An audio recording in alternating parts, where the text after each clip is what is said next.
Dragon Stratagem, Soul Blaster, by John Adams Theobald Jr. Synopsis: in a world where dragons and humans have coexisted with an uneasy peace for 30,000 years, the Dragon King devises a plan to destroy humanity. The ancient ancestors of the dragons accidentally create the humans during a final battle for the planet with a horrifying creature they also have unwittingly created. The dragons finally defeat the horrible creature, but in the following thousands of years, they war with the humans and eventually make a tentative peace. The dragon egg trade allows humans to have dragons as companions, and the dragons of the dragon lands get magical minerals that the humans mine in return. Now the dragons have had enough of the humans, taking their precious eggs, and the Dragon King demands that the humans hand over their beloved princess or face all-out war. Massive battles ensue, and the world will be rocked by wars as never before. The fate of humanity hangs in the balance, and the father of the princess that the dragons demand must overcome his cowardice and rise to the challenge of the Dragon Stratagem. Prologue: the treaties. The king of the dragons and 100 of his highest-ranking dragon guards had flown over the great western ocean and came within eyeshot of the white cliffs of Thethal, which was on the western shore of the continent of Myrosha. They were making an annual visit to the human-controlled lands to exchange their precious dragon eggs to humans for the mulled gold, magical gems, and crystals that the humans mined. King Moldoc of the human lands had large piles of mulled gold, colorful gemstones, and sparkling crystalline minerals in blackish purple. Dragon iron pots 25 feet in diameter. The pots had dragon iron chains attached to them so that the dragons could carry them as payment for their eggs. The dragons, loyal to the humans, laid the enormous dragon iron pots in several rows in the middle of the vast throne room of Castle Stranglorn. Many distinguished guests of King Moldoc were arrayed at ornately engraved timber tables, sitting on wooden chairs of intricate designs. The dragons from the Dragonlands flew across the continent of Myrosha, the city of Wishoran, Grand Loch Cadravance, and the Belform Mountains. Eventually they flew to the capital city of Vinefair. Vinefair was located on the eastern shore of Myrosha, which borders the Sea of Trontiers. The dragons from the west landed outside the towering, opened dragon iron doors of Castle Stranglorn. Human guards, adorned in gleaming mulled gold armor, were standing on their dragon companions' backs.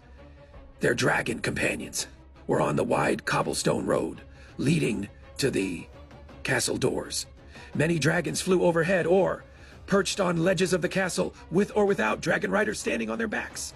The dragons from the west brought with them large egg-carrying vessels, similar to the large pots that contained that for which they had come, and upon landing, the western dragons placed their egg-carrying vessels, made from dragon iron, on the cobblestone courtyard in front of the doors of the castle. The king of the dragons entered first and released a fiery bellow upon entering Castle Stranglorn. The humans sitting on the sides of the throne room could feel the sonic vibration and radiant heat produced by the dragon's fiery breath. King Moldoc stood up from his throne to receive the Dragon King. The Dragon King entered the throne room, followed by his entourage. "They tell me, Vimgrum, that you're bringing only half as many eggs as usual. Is there any reason for this reduction in our trade?" "Agreement?" King Moldoc yelled boisterously for the King of the Dragons to hear. Moldoc's dragon language interpreter stood on the balcony above the king's throne. The dragon language interpreter listened to the dragon's deep rumbling growl and high-pitched metallic screeching and responded to Moldoc. "I apologize, Moldoc, the king of Zordrum, but the world population of dragons is too high. To keep it under control, we have reduced the number of eggs we offer by half. Consequently, this is all that we can provide. I hope you understand the trade agreement cannot impose upon our egg production capacity. Therefore, we will only take half of the payment that you are offering," the dragon interpreter said in his airy, raspy, whispery voice, which was still audible even with the boisterous noises from the dragon. King Moldoc nodded in agreement with a disappointed look on his face, and with that, the dragons from the west took half of the pots as payment. They carried them out by their mouths into the outer courtyard, where they had placed the dragon egg-carrying vessels. The dragons from the west clasped the dragon iron chains in their claws and flew up into the air, taking the payment by the treaties that ended the War of the Dragons 30,000 years before. The guards sent signals into their dragons' long, slender, scaly tendrils protruding from their dragons' backs. Holding the dragons' tendrils in their hands, they gave their dragons commands in mental images. The guards had their dragons grab the egg-carrying vessels by their jaws and bring them into the throne room. After they had taken the egg-carrying vessels into the throne room, the king ordered that his subjects who had come to receive eggs stand up and line up next to the vessels with the front of the line at the base of the throne's dais. Moldok stood up from his throne and walked down the stairs in front of his throne. Moldok lifted a handle on the front of the closest egg-carrying vessel, opening a door that became a ramp when lowered. The door opened with a metallic squeak and rattle and lowered with a loud, resounding clatter and gong.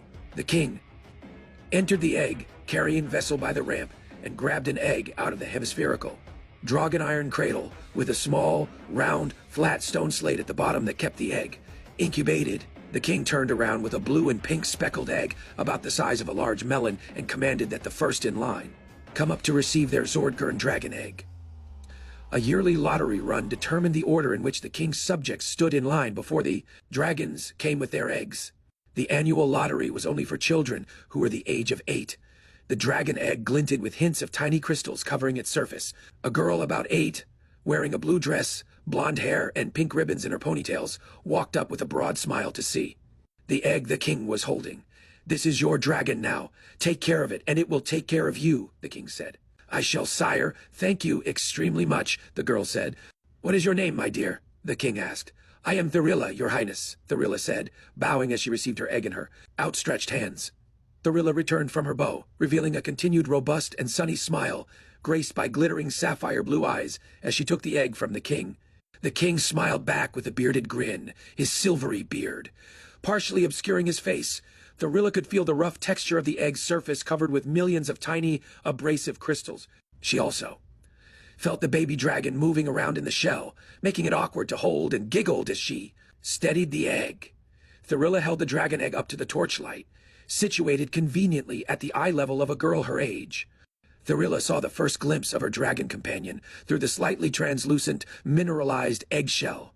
She could see the faint silhouette of her dragon fetus as it kicked its legs, wobbled its head, and thrashed its tail in the fetal position as it floated in the embryonic fluid.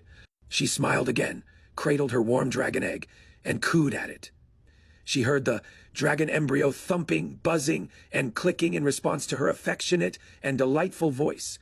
She walked down the stairs and showed her parents the egg she had received. She named her dragon Celathinia, Thorilla's. Parents immediately sent her to a dragon-raising school after receiving her egg. Dragon-raising school helped preserve the dragon egg trade treaties by raising the dragons properly. The king continued giving out dragon eggs until half of the children who had come received an egg. Having emptied the last egg-carrying vessel, the king walked up to his throne and told everyone who was left that they would have to wait until the next annual visit because of the dragon egg shortage in the lands. Across Great Western Ocean, the king's subjects, who happened to be last in line and did not receive a dragon egg, left with sighs and groans. Yet they knew, or their parents told them, that the king was powerless to get more dragon eggs from the Western dragons.